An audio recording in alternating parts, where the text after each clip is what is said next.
Sen oturacaksın. Ya iyi ya. Evet çalın.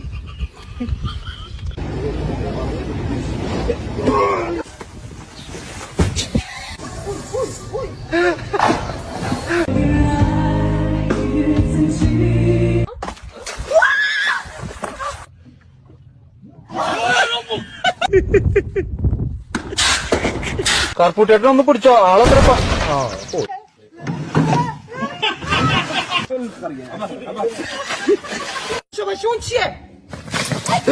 Hello